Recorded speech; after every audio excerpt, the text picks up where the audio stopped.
Olá pessoal, tudo bem? Que bom que estamos começando mais uma vez uma live. Desta vez a gente vai falar sobre o tema Escolas pelo Mundo e o Futuro da Educação. E eu convidei uma pessoa muito especial e com muito cacife para falar sobre esse assunto aqui, que é a Marina Azevedo. Eu conheci a Marina em 2014 e tive o prazer de trabalhar com ela por alguns anos. Ainda mantemos um contato muito próximo. Enquanto a gente espera ela chegar aqui, eu vou apresentar para vocês um pouquinho da Marina. A Marina é diretora do Colégio Múltiplo Internacional. Aqui, tô vendo que ela já está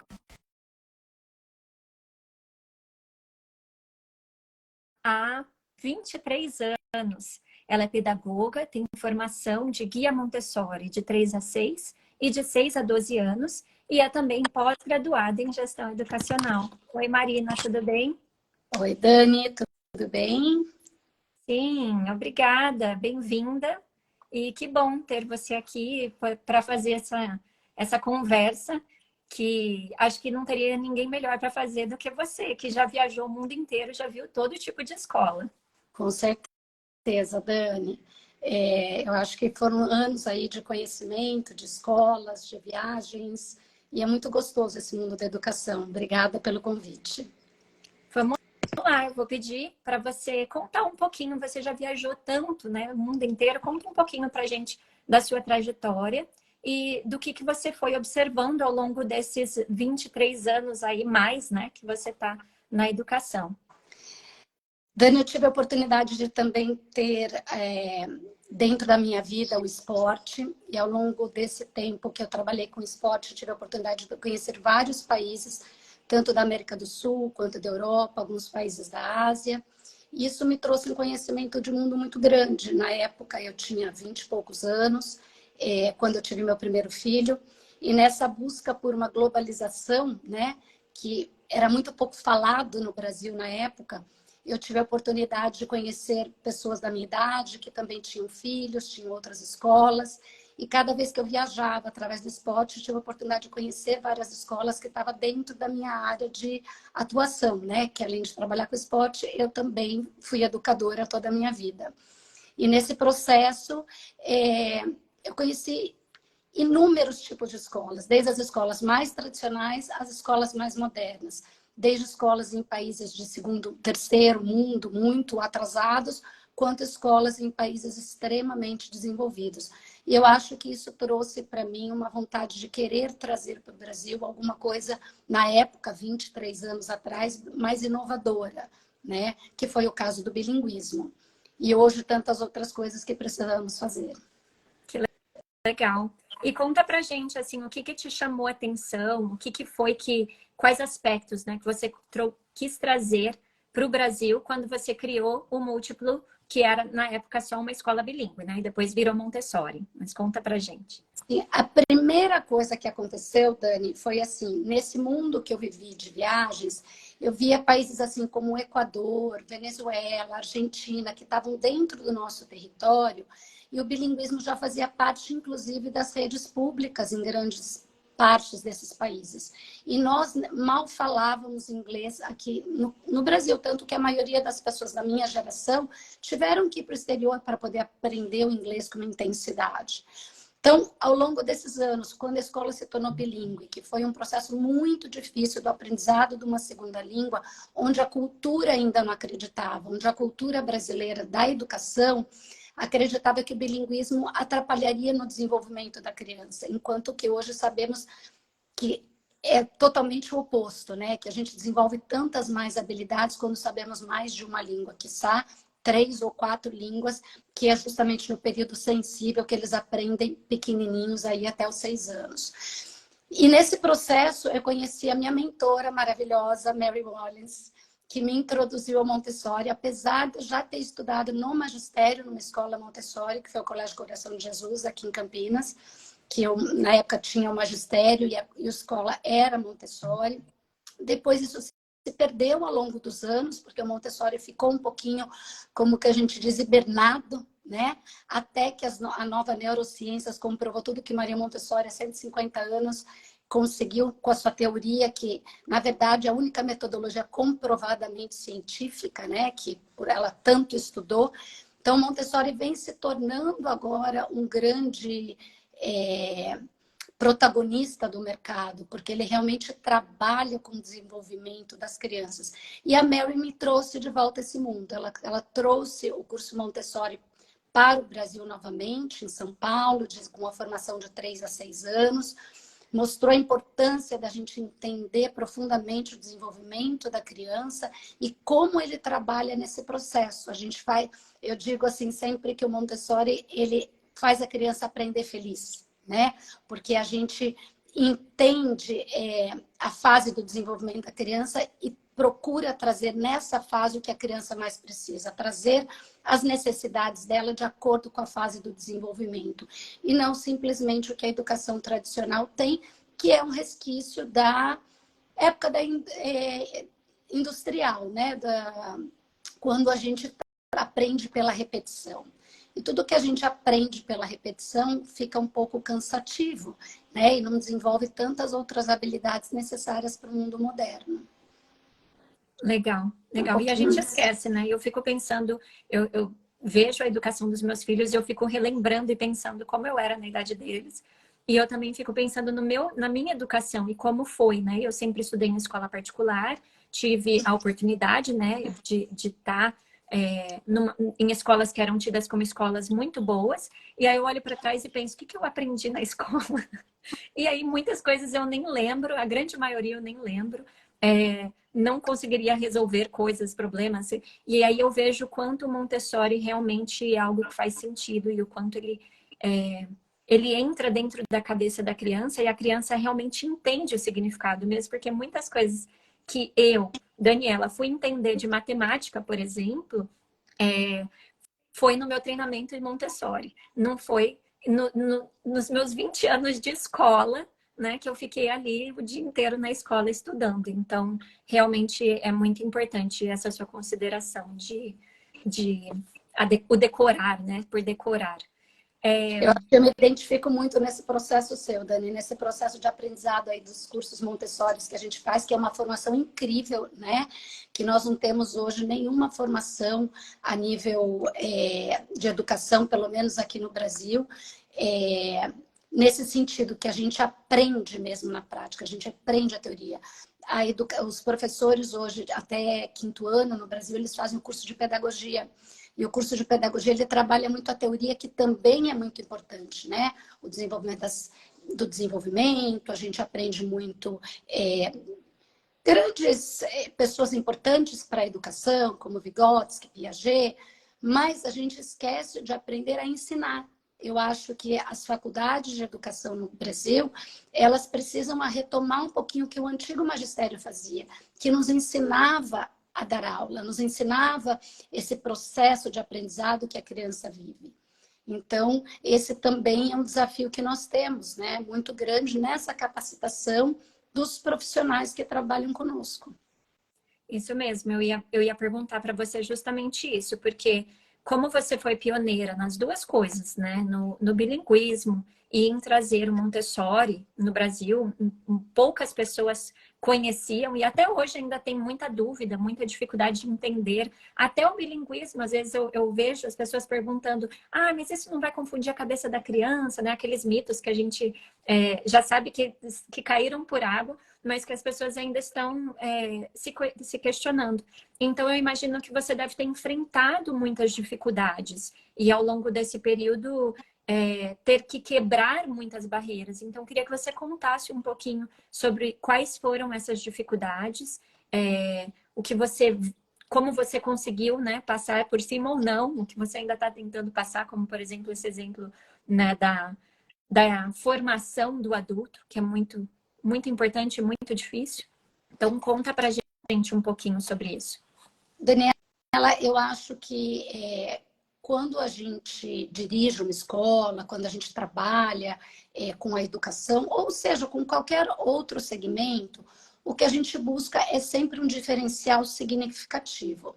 Ou seja, alguma coisa que realmente faz sentido para você, que você acredita realmente naquilo e que você continue sempre se desenvolvendo. Eu acho que em nenhuma área que você vai trabalhar, você pode parar no tempo. Porque, principalmente a educação, que eu acho que a gente está muito atrasado, né? Enquanto a gente já está trabalhando com essa geração alfa, nós ainda estamos lá na geração baby boomers. Nós ainda temos professores da geração X, né? Eu faço parte da geração X, para que eu possa entender hoje essa geração alfa, que o grande diferencial dela já será a inteligência artificial, trabalhar com a inteligência artificial. Muitos de nós ainda estamos lutando contra isso ou entender as ferramentas de trabalho desses alunos.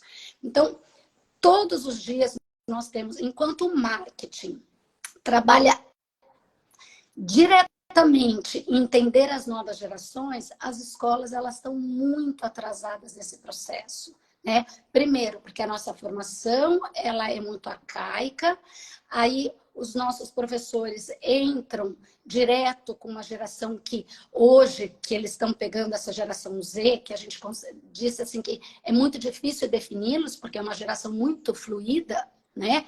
A gente até entender, eles já passaram o processo da escola. Então, é tudo muito difícil, mas eu acredito que quando a gente acredita em alguma coisa, a gente tem que lutar por ela, mesmo que sejamos uma pequena sementinha. Se a gente puder, do mar gigantesco, conseguir salvar um peixinho, já é alguma coisa que eu acredito que vale a pena. Então, todas as vezes que eu tentei introduzir alguma coisa dentro da escola, eu nunca mudei, não tendo a certeza de que seria para o melhor. É lógico que a gente tem que fazer as coisas aos poucos, a gente tem que estudar, se preparar para que a gente possa fazer uma mudança. Então, não é fácil, porque o idealismo e a sustentabilidade são coisas que muitas vezes não caminham juntas, né? E o Brasil, principalmente, ele tem uma marca muito importante que é o que nós chamamos de vestibular. E o vestibular ele ainda está baseado lá na Revolução Industrial. É você aprender a fazer uma prova.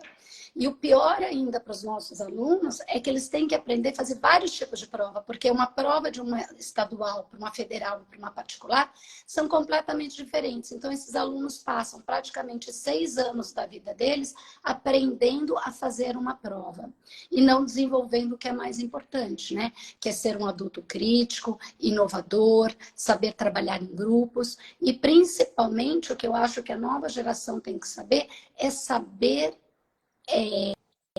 enfrentar algum problema, algum conflito e conseguir resolver. Porque a repetição, esse trabalho repetitivo, que é o que a gente aprende na grande maioria por conta dos vestibulares, os robôs vão fazer. Não precisarão mais de nós, seres humanos. O nosso trabalho é muito diferente, vai muito além do que disso.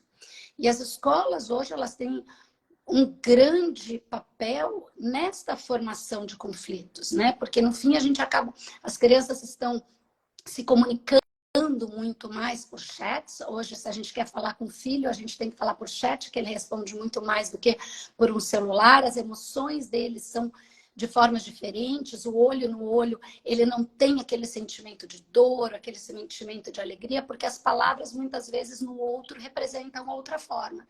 Então, o nosso papel é aprender a trabalhar com isso, são os conflitos que acontecem no dia a dia, fazê-los enfrentar com sabedoria e com força. E aí vem o conflito, né? Porque a gente tem um ideal de trabalhar com o que realmente a geração precisa, aí você tem o marketing colocando nossa escola é a que mais passa em vestibular, é a que mais... Mas será que esse aluno que passou em primeiro lugar, ou que passou ali no vestibular, ele está feliz? Ele vai ser aquele profissional que o mercado está procurando? Então, assim, eu acho que nós temos um longo caminho ainda no Brasil para trabalhar em relação às necessidades da geração de 10 anos hoje, que é essa geração alfa, terminar essa geração Z, né, que nós estamos aí no final do ensino fundamental e do médio, já buscando o seu mercado, né? que é uma geração muito ativista, é uma geração que realmente ela pensa no que ela quer, ela é muito ativa nas internets, ela é muito ativa nas redes sociais, para uma outra geração. E eu me pergunto muitas vezes, o que estamos fazendo para essas crianças, né? Onde queremos chegar? Então, são esses diferenciais que a gente tem que trazer dos países desenvolvidos, temos que estar indo buscar e temos que estar ajudando essas famílias a entenderem que não é mais esse tipo de educação que é o ideal para os filhos deles, né? Para os nossos, eu digo até no sentido de uma geração aí de conflitos muito difíceis. É mais ou menos, a gente ter que desconstruir a ideia que a gente tem do que é uma boa educação, né? Do que é uma criança estar preparada, um adolescente estar preparado. E é uma pergunta muito profunda mesmo, isso que você está trazendo. E que a gente precisa mexer um pouco com o que está dentro da gente, né? Como um pai, né, e como uma mãe, a gente pensa, eu quero muito que meu filho seja feliz, eu quero muito que ele esteja pronto para essa nova geração, para quando ele sair na sociedade, ele conseguir encontrar um emprego, ele conseguir trabalhar, ele se sustentar, mas ao mesmo tempo vem aquela coisa, mas será que ele vai aprender e passar no vestibular? Mas será que ele está fazendo exatamente o que uma criança dessa idade deveria estar aprendendo, né? Então tem assim umas amarras que prendem a gente um pouco e a educação, pelo que eu entendi assim que você está trazendo, a gente precisa se desfazer um pouco dessas amarras, no sentido de questionar como que a gente vai trabalhar com esse adolescente que é diferente, ou com essa criança, ou com até com esse bebê, que é diferente, que é de uma geração diferente, que tem uma cabeça diferente, que está num mundo que não é o mesmo que eu cresci, porque eu nasci, nem tinha celular, né? Eu nasci, a TV era o que tinha ali passando no canal, era o que você tinha que assistir. E hoje as crianças têm um mundo de inteligência artificial, ela tem tudo na palma da mão, né?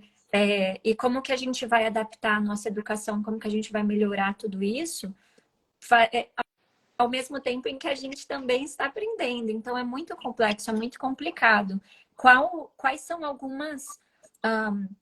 alguns caminhos que você encontrou para fazer tudo isso? Porque desde quando eu conheci você, eu te admiro nesse sentido de que você sempre foi muito com uma cabeça muito progresso, assim, muito olhando para frente, muito vendo o adiante, né? Com a própria ideia do bilinguismo, de ter uma escola já há mais de 20 anos fazendo bilinguismo, numa época em que ninguém fazia. Então, de trazer essa ideia. Então, e hoje você está de novo olhando lá para frente, como que a gente vai colocar isso para essa geração com inteligência artificial, com internet, com tudo que tem no mundo hoje. Quais são as coisas práticas que você tem tentado trazer para o colégio e para as educadoras que trabalham ali, em termos de desconstruir um pouco isso? Então, aí que vem o gostoso do Montessori, porque apesar de ser uma metodologia tão antiga, ela justamente trabalha nos períodos sensíveis das crianças. E quando a gente conhece esses períodos e a gente entende a geração que está ali, também estuda a geração moderna, nós somos capazes de colocar naquele momento do período sensível a necessidade dessa criança. E com isso, ela vai aprender com muito mais alegria e curiosidade, porque naquela fase específica, ela precisa daquilo. Aí que vem os conflitos entre, principalmente nós do Brasil, que temos essas escolas particulares que têm essa responsabilidade em passarem vestibulares. Hoje o que nós criamos no nosso colégio são 3 caminhos. Aqueles caminhos onde a criança quer fazer uma escola fora do país, um caminho onde ele quer fazer uma escola uma faculdade tradicional, onde ele vai ter que realmente ter esses vestibulares de escolas federais e estaduais, e o caminho onde ele realmente está aprendendo baseado no que ele ainda quer se autoconhecer, né? Que é uma das coisas que o Montessori traz muito ricamente. E se passamos a estudar hoje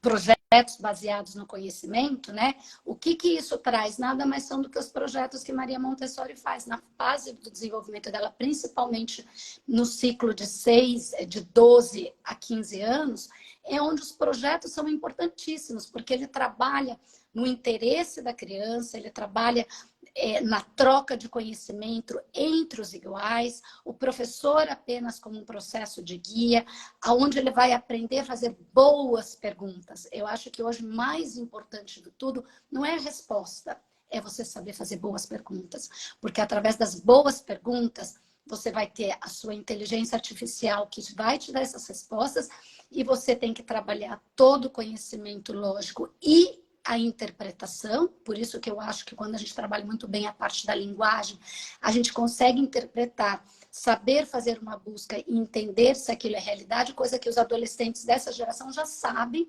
eles muito melhores do que nós sabem o que é fake, o que não é, como buscar, então eles já têm essa ferramenta, então o nosso papel é justamente esse questionamento, levá-lo a questionar quais são as boas perguntas, aonde queremos chegar, qual que vai ser o resultado disso. Então eu acredito que o nosso desafio é equilibrar um pouquinho a educação tradicional com esses projetos, esse desenvolvimento e projetos realmente verídicos, né? Eu acho que o mais desafiador nosso da escola é dar esse trabalho, esse desenvolvimento para os nossos educadores, né? É uma capacitação contínua desses educadores para que eles possam também ser exigentes com esses alunos na qualidade. Porque um projeto sem qualidade não é um projeto. Você pode fazer vários projetos que não dão certo. Isso não é ruim. Aí vem a pergunta, né? O porquê não deu certo? Aí retoma uma nova pesquisa. Porque se não fosse através disso, não teríamos grandes descobertas. Porque quantos erros os cientistas cometeram até chegar em alguma coisa que realmente fosse importante para a nossa humanidade. Então, acho que Maria Montessori deixa isso muito forte na nossa cultura, né? A pesquisa, o processo científico, o entender o porquê, como que acontece, por que errou, por que não chegou a nenhuma conclusão. Então, eu acho que isso é muito importante. Então, as escolas hoje, elas precisam ter esses diferenciais significativos, elas precisam ter inovação, elas precisam ter essa capacidade contínua dos nossos mentores e querendo ou não, a gente precisa ser alguma referência no mercado, né, Daniela? Senão a gente não consegue sobreviver. Hoje, o mundo da educação, no mundo todo, ele está se tornando um polo de investidores. Então, ele deixa muitas escolas de serem idealistas e passam a ser totalmente capitalistas, gerando como um fast education. Não vou chamar um fast food, mas não sei como a gente utilizaria isso. Mas, mais uma vez, é o pegar um livro, aprender, fazer uma prova e ir embora. Eu acho que são muitos desafios que nós temos aí pela frente. E eu sou muito fã de Montessori porque ela é atemporal. Eu acho que o trabalho dela, baseado no conhecimento, ele é totalmente atemporal. Ele vai daqui 50 anos, a geração de mais 5 gerações à frente, ela vai sempre falar para a gente trabalhar de acordo com o desenvolvimento. E naquela faixa etária, quais são os interesses daquela criança. Né? Isso é maravilhoso. Eu acho que não tem nem o que dizer disso daí.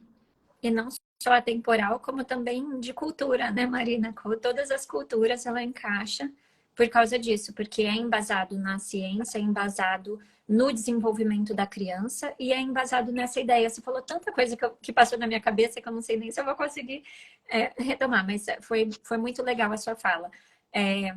De que, vou começar, né, por essa coisa da ciência, de que a gente precisa levantar uma hipótese, a gente testa essa hipótese, a gente recolhe os dados e a gente vê se deu certo, ótimo, se não deu, a gente levanta outra hipótese, a gente começa e a gente vai seguindo assim.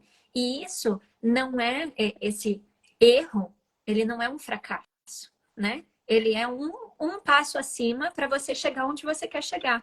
E isso é o que a Maria Montessori traz para a gente, né? E que a gente precisa desconstruir na educação e desconstruir com as crianças. Por isso que eu acho super legal você falar dessa ideia de projetos e de desenvolver e de reavaliar e ir seguindo dessa forma, porque a gente tem que errar muito para a gente acertar. E puxo aí também o mesmo link para a formação, né? Para o professor, que aquele professor que está na sala de aula, ele nunca pode parar de buscar aprender, de entender. Não é porque a gente não pode cair no erro de continuar na repetição automática, né? Porque a criança que está à sua frente, ela não é a mesma criança de 10 anos atrás. Ou ela não é a mesma criança do ano passado. Cada ano que a gente tem uma turma, cada grupo que a gente recebe, cada criança que a gente recebe é única. Então, apesar da gente ter a base ali, né, no desenvolvimento da criança, em coisas que a gente sabe que a ciência mostra, a gente também lembrar que a gente precisa estar sempre se questionando, sempre levantando hipóteses e fazendo de novo. E puxando um pouco para o que você falou do desafio das escolas privadas, de como tem sido, de como você acaba tendo que entregar um produto, né? Essa pressão de entregar um produto, de entregar, essa criança ela precisa passar temos que ter tantas crianças passando no vestibular esse ano para a gente montar o outdoor, para a gente poder se autoafirmar como uma escola. É bem real no Brasil. E eu volto um pouco nessa questão de o que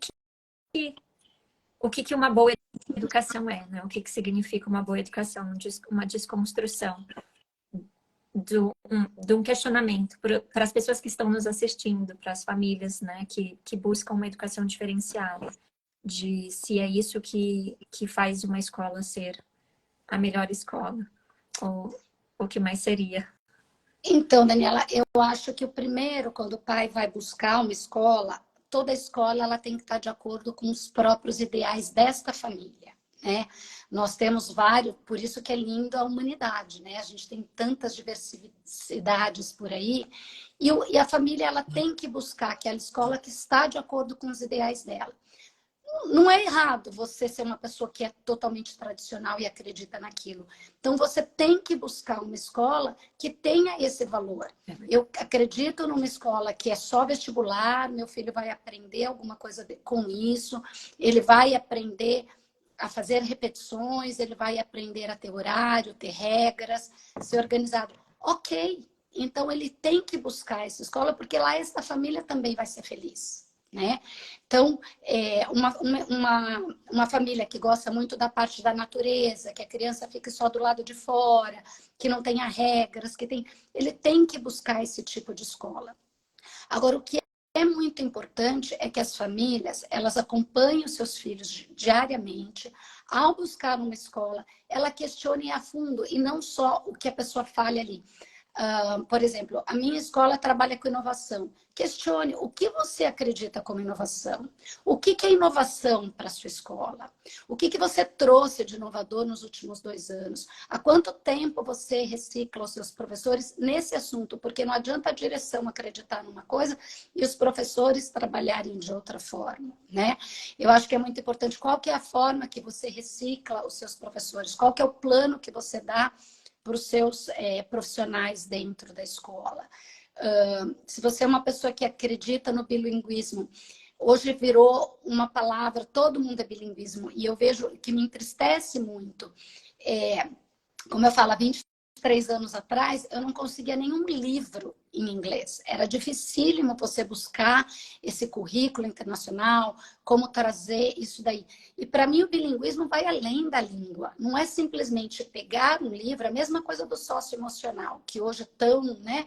Como que você trabalha o socioemocional? A gente trabalha com tal editora. O que tem essa editora com isso? O que tem esse bilinguismo com isso? Então você tem que ir a fundo, né? É simplesmente um livro, você contrata um professor e traz o inglês, beleza. Então, eu acredito que o bilinguismo, para minha família, é apenas aprender inglês.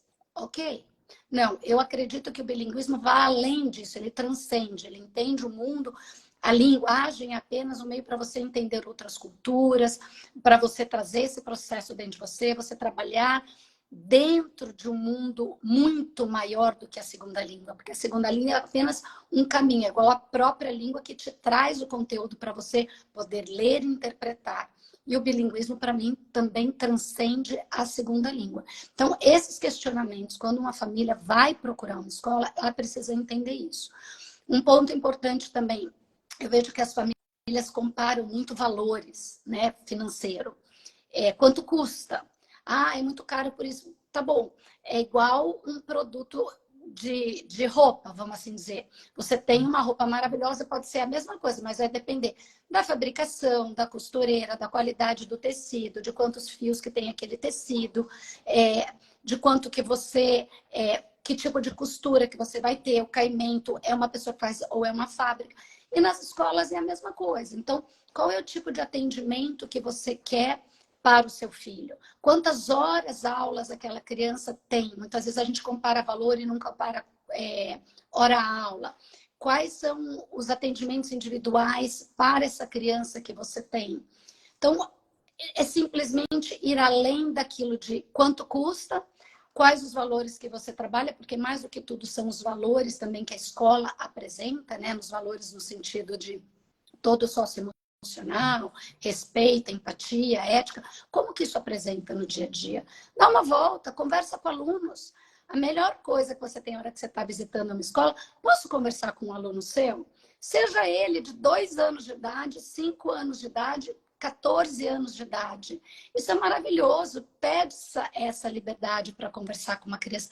Veja se essa criança tem uma fala, se essa criança fala com carinho, se essa criança tem conhecimento de alguma coisa. Isso é maravilhoso, né? Então, muitas vezes, eu acho que nós, como pais, como em todos os aspectos, o marketing, ele trabalha a favor das instituições, sejam elas educacionais ou não. É um mercado que vivemos no mundo capitalista. Então, como todos os aspectos, temos que abrir os olhos para o que estamos buscando e se isso faz sentido para a minha família. Porque se aquilo não faz sentido para a sua família, você não vai se sentir confortável, você vai estar sempre reclamando. Infelizmente, hoje a gente tem grupos de WhatsApp que são imediatistas. Você entra numa conversa que você nem viu lá o começo, você já está reclamando de uma coisa que não tem nada a ver com aquilo que deveria ser, né? Então, os grupos, eles são, por um lado, muito benéficos, para outros eles não são, faz parte do dia a dia, temos que aprender a lidar com eles. Então, eu acho que a minha dica é muito essa, é quando você for buscar uma escola, realmente entender a essência dessa escola, através do dia a dia, não apenas numa única visita, né? Eu acho que isso é muito importante. Que legal, verdade. Eu pensei nisso, eu vou guardar isso quando eu for visitar uma escola para querer entrevistar uma criança, perguntar ali para uma criança. Achei super fantástico isso. Você contou um pouquinho sobre, você levou aí a conversa um pouco para o que um pai, né, busca, o que ele tem que olhar, além do que a escola ele está mostrando, porque a escola tem o seu marketing e tem o bonito, né? A gente sempre tenta deixar bem bonito ali para atrair. Sim. E do lado da escola, da direção, hoje tem muitas famílias, né, até começando escolas, muitas escolas virando para o método Montessori, percebendo, né, o quanto o método Montessori é benéfico, querendo transformar para o método Montessori. Enfim, você tem alguma dica ou alguma, né, alguém que já experienciou, já viveu também para esse outro lado, alguém que está considerando transformar a sua escola ou abrir uma escola Montessori, com a sua experiência? Eu falo 10, 20 vezes para que as escolas façam isso, é maravilhoso. Por outro lado, tem que fazer com muita consciência, né? Eu me lembro que quando eu comecei, eu já tinha uma escola de sucesso, eu tinha fila de espera, e quando os pais me perguntaram o que eu fiz, eu peguei todos os meus professores da educação infantil, nós fomos fazer o curso, que é um curso de 2 anos. Nesse processo, foi uma longa discussão com meus professores, vocês vão abraçar essa causa, é uma mudança radical. A gente fala muito assim, são 5 anos para que este professor, ele realmente seja um professor, né? O que a gente fala, o primeiro ano ele é totalmente inconsciente, incompetente. O segundo ano ele passa a ser consciente, incompetente. No terceiro ano ele passa a ser inconsciente, consciente, competente, para depois ele ser inconsciente competente. Então, aí são assim, praticamente 4 4 a 5 anos de formação de um profissional. Então, é muito importante a gente ter um mentor que está com essa pessoa nos acompanhando. Eu tive a Marion dentro da escola por 5 anos, você que esteve com a gente no começo da escola também por 3 anos, se eu não me lembro. Depois foi buscar seus caminhos aí fora do país. Muito bem sucedida, eu fico super orgulhosa disso. E o que acontece? Cada passo que você vai dar, você tem que preparar a sua equipe, porque sem uma equipe, com uma equipe preparada já é muito difícil, porque é muito trabalhoso, e aí você tem que, sem essa preparação é impossível. Eu vejo muitas escolas, tanto na questão do bilinguismo, escolas que falam que estão trabalhando com Project Learning, e não tem a formação desses profissionais são de 15 dias. Você não consegue formar um profissional em 15 dias. Aliás, um profissional para formar, o que eu falei, são 5 anos de formação. Eu já estou no Montessori, já tem 15 anos. Este ano nós estamos fazendo agrupada para o próximo ano de 4º, 5º anos, numa consciência muito grande, para depois a gente juntar 4º, 5º, 6º ano, que é o ideal. Mas assim, fazer as coisas com tranquilidade, preparar esses profissionais. E no Brasil a gente tem a dificuldade que nós não temos muitas escolas Montessori de 6 a 12 ou de 12 a 15. Estou indo com um grupo de professores para o México para fazer uma visita e um curso por alguns dias em janeiro. Você tem que aceitar também que os professores queiram trabalhar no período de férias dele para aprender, não é trabalhar e sim aprender, que é uma coisa muito difícil. A gente tem a questão de sindicato, que também não são a favor de cursos nessa época. Então, são muitas coisas que envolvem. Mas eu falo 10, 20 vezes, façam. Mas façam consciente, porque é muito bom. Quando você vai para o método Montessori, não tem volta. Né? Você vai querer continuar e continuar, porque é maravilhoso.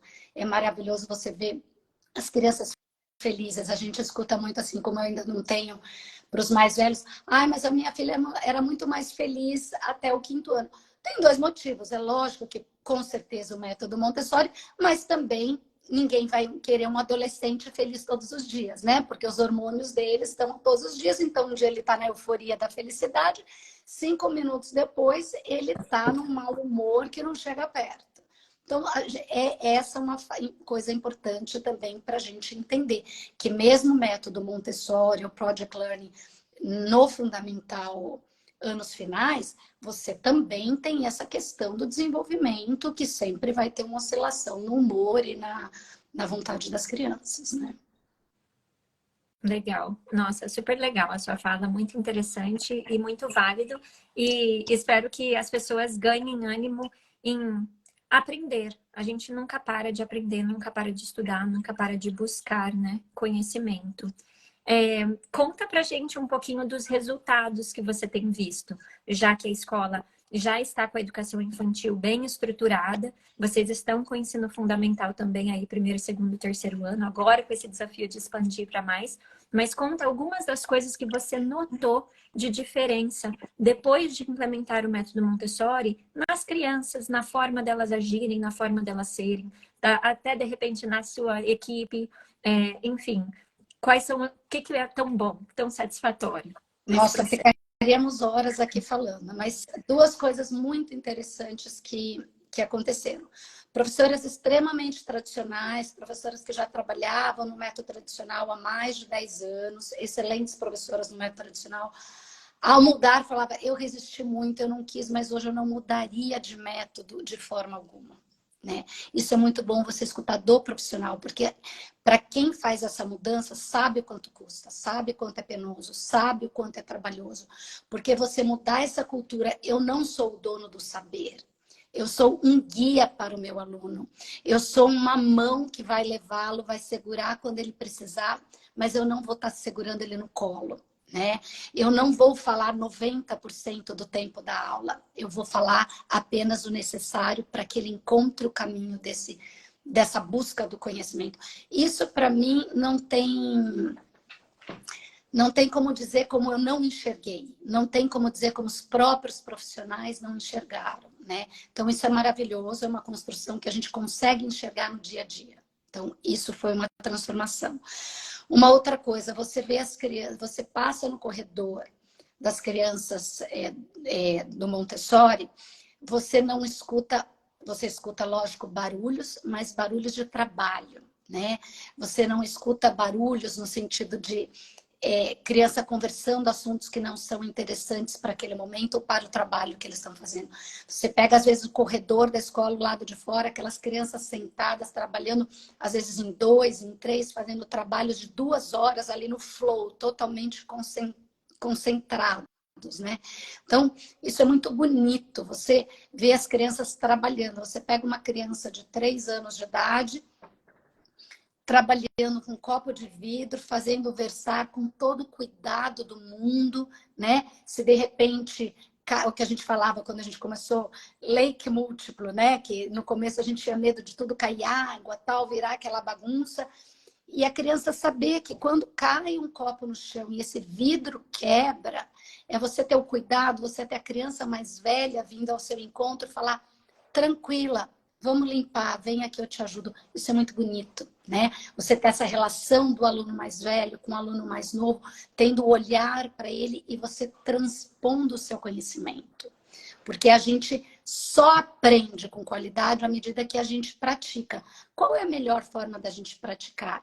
A gente ajudando o outro, ensinando um outro par seu, ou você falando igual um papagaio para o seu professor, ou fazendo 20 testes ali no papel. Né? Então, eu acho que isso é o bonito da transformação do Montessori e é onde a gente enxerga.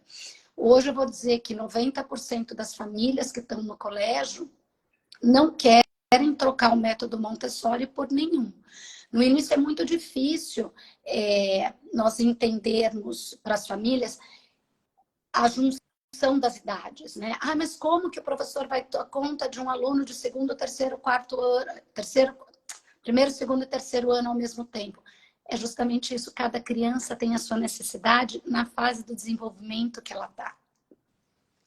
E o professor não vai estar com a sala todos na mesma página, que eu sempre explico, não está todo mundo na página 33. Não está todo mundo aprendendo a fazer a multiplicação de 2. Aquele aluno que já faz a multiplicação com 10, ele já é capaz de ajudar o que está fazendo a multiplicação de 2 sem a interferência da professora, que no caso é a mestra, é a guia. Desculpa. Então, são essas coisas que são bonitas, né? São as fases do desenvolvimento diferente e que a professora é capaz, com 35 alunos dentro de sala de aula, manter um equilíbrio. A cada 20 minutos, mais ou menos, a gente oscila o barulho, onde eles trocam de atividade para outra, onde eles se movimentam, sabem respeitar o espaço do outro. Desculpa, Dani, dá licença.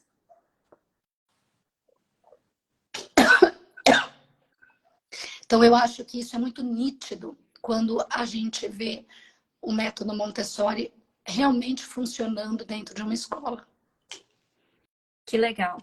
É muito legal. E isso realmente é um ponto super importante de falar, porque no Brasil há uma resistência muito grande de misturar idades, o que é muito engraçado. Se a gente pensa que a sociedade inteira ela é desmisturadas, né? No seu trabalho, você não trabalha com pessoas só da sua idade. E até nessa ideia que você falou no exemplo, né, da criança mais velha, tá ensinando a mais nova, e ao ela ensinar, ela está também concretizando esse conhecimento de uma certa forma, porque quando a gente ensina, a gente aprende, e de que o conhecimento ele é cíclico, né? Então, o professor ele vai repetir ali, a gente tem as 5 grandes lições, ele vai contar a grande lição para todas as turmas, mas cada uma vai receber de uma forma diferente, né? Cada um, e depois dali, cada um vai partir para o seu projeto, para a sua área, para o seu aprendizado. Isso acontece de uma forma diferente, mais individualizada na educação infantil, mas é muito difícil, que você falou, para o professor entender qual é o papel dele e para o professor conseguir entender como ele vai administrar cada um. Então, leva ali os 5 anos do professor de amadurecimento, de desconstrução do que a gente tem como educação, mas depois desses 5 anos a gente, de fato, consegue integrar a nossa prática. E eu lembro agora da minha última visita no colégio, porque toda vez eu volto para Campinas, eu vou visitar o colégio, eu faço questão, que o colégio está muito assim no meu coração, acompanho de pertinho, e eu encontrando as professoras no corredor e elas falando para mim, Dani, tudo faz sentido agora. Eu lembro que quando você falava, a gente brigava com você e agora tudo faz sentido. E como fica mais fácil? Como fica... Porque é essa sensação que a gente tem, a gente começa a entrar num ritmo, né, que depois parece que tudo começa a fluir de uma maneira tão natural. As crianças, elas funcionam por elas mesmas. De você ver esse movimento que você falou, né, que é um barulho de trabalho. Não é um barulho de confusão, aquele barulho alto, aquele barulho de desordem. É um barulho de que tem gente pensando e aprendendo ali, que é maravilhoso. Eu acho que é importante retomar esse negócio da idade mista, Dani, que a gente pensa na evolução da própria educação mesmo, né? Se pensarmos na educação antes da Revolução Industrial, era uma educação muito individualizada ou para um pequeno grupo que não tinha idades, eram misturadas também. Com a Revolução Industrial, eles aplicaram o mesmo sistema da indústria para a escola. Então, é aquilo, é a repetição, vamos fazer por seriação. Seriação, o que significa? Na indústria, cada departamento vai fazer uma coisa, então na escola, cada idade vai fazer uma coisa, né? Então, foi na época 2.0, que eles chamam, né? A gente tinha... Aí, quando vem a 3.0, nós, o Brasil, já estamos atrasadas. E é como você... Agora, já falo na 4.0, e eu vejo que a gente ainda está lá na 2.0, porque as idades mistas, elas só são benéficas. Como você disse, em nenhum momento da sociedade a gente trabalha junto. Mesmo numa família. O que é mais difícil? Você ter gêmeos ou você ter crianças de idade diferente? Se você tem um filho de 2 e 4, é diferente você ter 2 de 2 naquele momento. Porque os dois naquele momento precisam da troca, precisam mamar, precisam comer. Enquanto você tem um de 2 e 4, o de 4 já sabe fazer uma coisa, enquanto o 2 você está dando atenção. Então, para uma professora, o que é mais difícil? Você ter todo mundo ali com 2 anos com as mesmas necessidades ou com crianças mistas de 2 e 3 anos. Então, é isso que as pessoas precisam parar para pensar. Se você vai no esporte, não é por idade todo mundo de 3 anos. Também ele vem na fase do desenvolvimento. O esporte é muito parecido com o ciclo do Montessori. De 3 a 6, 6 a 9, 9 a 12, 12 a 16. E as pessoas têm aquelas habilidades naquela faixa. Então, isso precisa muito ser desconstruído, né? Perfeito. Adorei esse exemplo. E você falou, eu lembrei aqui, né? Só para reforçar um pouquinho, de que quando a gente tem um filho, né? A gente aprende tanto com o nosso filho, às vezes eu me pergunto se eu estou aprendendo mais com eles, ou eles que estão aprendendo comigo. Então, também para quebrar um pouco essa ideia de que o mais velho está sempre ensinando. Coitado do meu filho que é o mais velho, tem que carregar esse peso, que às vezes também é um outro questionamento que a gente ouve muito, né? E aí tem até o contrário nessa fase, porque muitas vezes, como a gente segue o momento do desenvolvimento de cada criança, muitas vezes a gente tem um grupo, quando a gente vai fazer uma apresentação, por exemplo, de matemática, vamos falar da tábua de divisão, né? Eu posso ter nesse grupo crianças de 6, 7 e 8 anos, porque eu posso ter criança que na matemática já está com desenvolvimento maior. Essa criança que, de repente, de 8 anos, 7 anos, a gente acha que ela está atrasada? Não, ela não está atrasada. É porque, de repente, na linguagem, ela está mais desenvolvida, é onde ela tem mais habilidade. Por isso que nós acreditamos nas múltiplas inteligências. Cada criança tem uma habilidade, uma coisa que é mais desenvolvida. E nós vamos continuar ajudando eles a se desenvolver mais ainda nessa, mas também vamos trabalhar na outra dentro do tempo necessário para que ela aprenda. Eu sempre comparo assim, né? As pessoas comparam muito, principalmente, meu filho vai aprender a escrever. Ninguém fala assim, o meu filho andou com 10 meses, o meu filho andou com 1 ano e meio. Qual a diferença de você andar com 10 meses ou com 1 ano e meio? Qual é a diferença de você escrever com 4 anos ou com 8 anos? Contanto que você vai escrever. Isso não significa que o que aprendeu a escrever com 4 vai ser um bom escritor, né? Não significa que aquele que andou com 10 meses vai ser um bom corredor. Né? Lá para frente isso se foi, né? Então o que a gente precisa é estar feliz com cada fase do desenvolvimento da criança, estar contente com ela naquele momento, valorizar e não comparar. Não compare o seu filho nem com o seu próprio outro filho. Não compare o seu filho com o filho da sua colega. Olhe o seu filho pelo lado bom que ele tem. Veja as qualidades. os nossos defeitos é sempre querer que os nossos filhos sejam melhores em tudo. Nós não somos melhores em tudo. Trabalhamos no positivo, valorize o que ele tem de bom, faça com que ele tenha uma autoestima positiva, né? Então, eu acho Perfeito, que Marina. são coisas maravilhosas que temos que ter. E sabe outra coisa que eu tô pensando é que a gente também tem essa tendência de, ai, meu filho é muito ruim em matemática, então eu vou forçar ele a fazer um monte de matemática para ele ficar bem bom em matemática. E aí a criança fica lá massacrada. E a gente pensa na gente, né? Você trabalha na área, eu trabalho na área de educação. Você vai falar para mim que eu não sou boa engenheira e vai me forçar a fazer engenharia? Vai dar certo? Não vai dar certo, eu te garanto, porque eu pro lado da, né, não funciona, minha cabeça não funciona. Então a gente reconhecer que cada um tem o seu talento. Mas, por um outro lado, a gente, no Montessori, a gente tem uma estrutura e um método. Então, é cíclico, a gente vai seguindo no tempo da criança, mas não quer dizer que a gente vai falar assim, ah, deixa pra lá, não aprende nunca. Mas a gente, a gente ter as idades mistas, você consegue ir dando esse espaço para a criança se desenvolver, de repente, muito rápido numa área que ela é muito boa. Ah, ela gosta muito de matemática, ela avança muito rápido, ela está lá com as crianças de 6º ano, enquanto que ela não é tão boa assim na área de leitura, ou escrita, ou gramática, e ela está um pouco para trás ali nessa área. Então, o professor ele vai continuar trabalhando com ela ali naquele nível que ela está, que talvez não seja nível 6º ano, talvez seja nível 4º ano, e tudo bem, porque as crianças elas estão acostumadas a se agrupar em diferentes qualidades, em diferentes grupos, né? E não tem problema. Então, elas não se comparam, elas não se sentem mal, do tipo, nossa, eu tô fazendo essa atividade que com essas crianças de 4º ano. Não, porque a gente tá o tempo inteiro fluido, mexendo.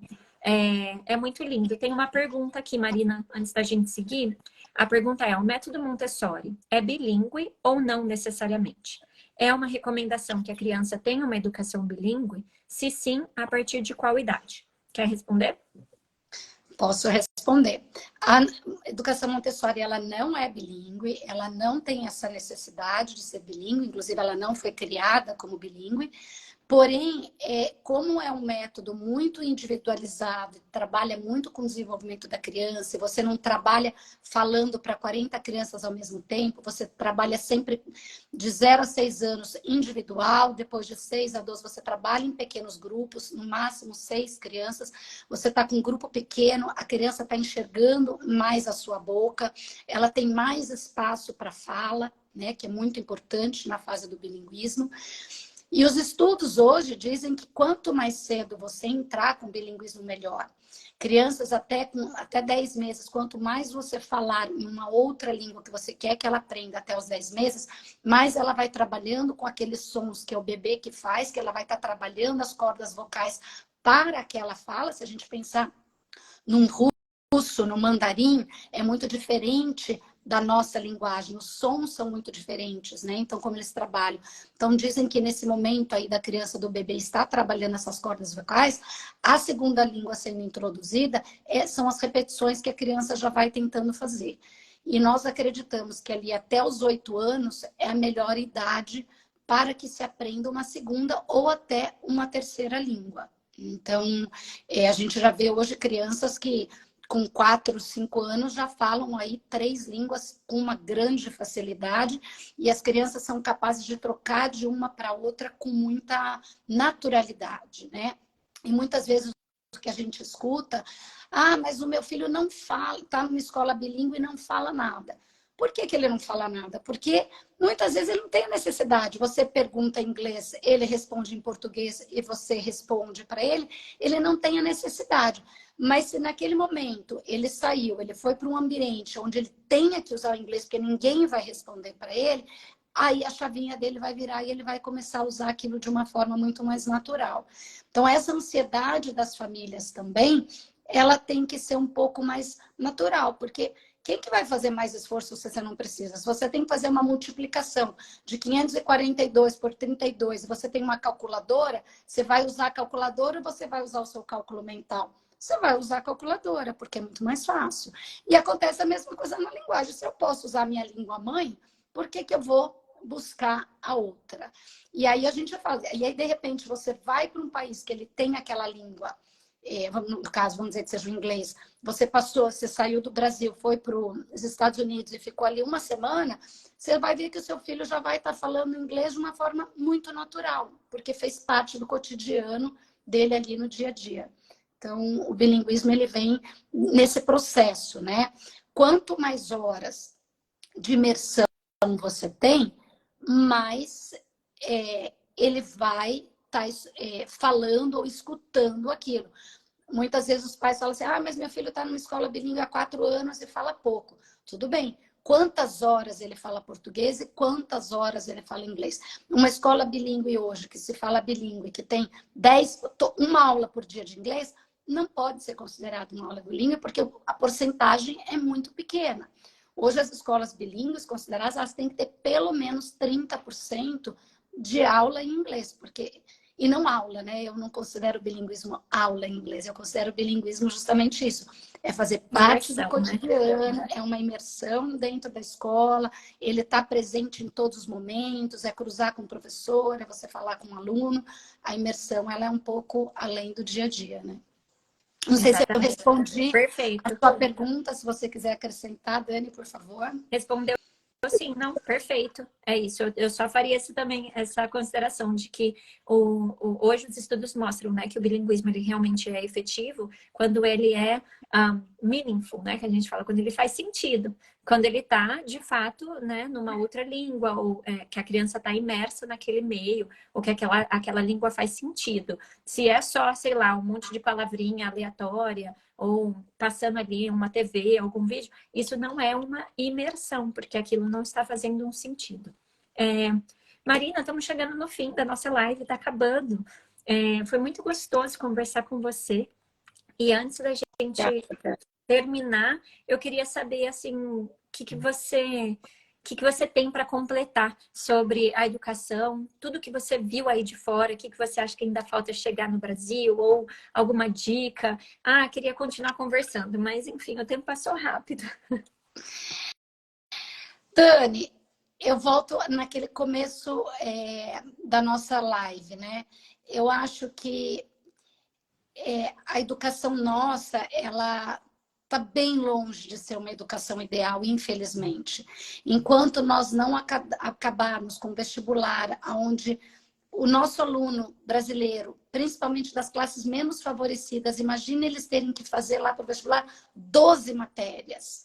Não seria muito mais fácil essa transformação, a gente buscar já o que existe, a criança simplesmente saber a sua língua materna muito bem, saber ler, falar, interpretar, escrever, e saber a matemática, o básico da matemática, muito bem trabalhado, né? Enquanto eles passam a adolescência aí tendo que estudar para um vestibular.